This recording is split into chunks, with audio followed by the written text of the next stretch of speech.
Bonjour les sixièmes. On se retrouve pour une leçon de géo cette fois-ci. Leçon de géographie consacrée toujours à la façon dont les hommes et les femmes, les sociétés humaines sur la Terre s'installent dans des lieux et ils vont les habiter. Donc nous, on va aller voir les littoraux. Après avoir vu les grandes villes du monde, après avoir vu les espaces très peu peuplés, après avoir vu les espaces agricoles, les littoraux. Alors un littoral, qu'est-ce que c'est?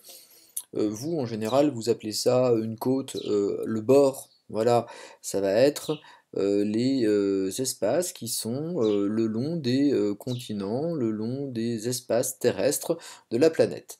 Alors si on regarde bien, un littoral, en fait, c'est composé de plusieurs espaces, comme on le voit sur ce petit schéma.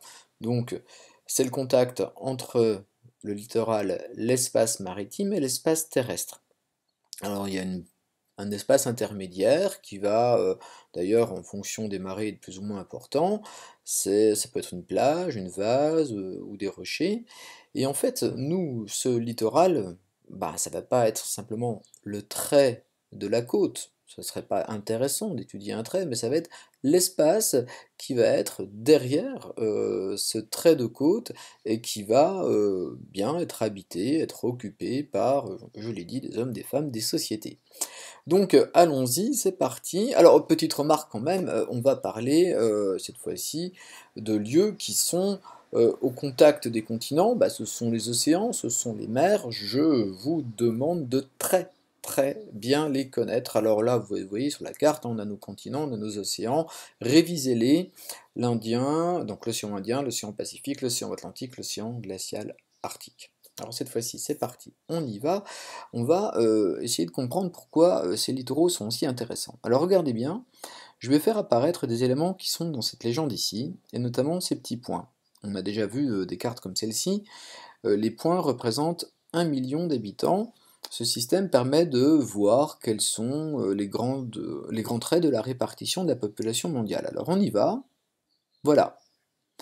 Vous avez ici les grandes accumulations de population sur la planète. Et bien, effectivement, quand on regarde ce planisphère, on voit bien que les littoraux du monde, que ce soit sur le continent américain, que ce soit en Amérique, que ce soit sur les littoraux du continent africain, de l'Asie ou de l'Europe, ben les littoraux sont plus occupés que l'intérieur des continents. On voit qu'il y a des vides à l'intérieur de l'Asie, à l'intérieur de l'Amérique, de l'Afrique, de l'Océanie, c'est clair, les littoraux sont plus occupés. Alors ça devient encore plus frappant quand je fais apparaître les villes de plus de 10 millions d'habitants.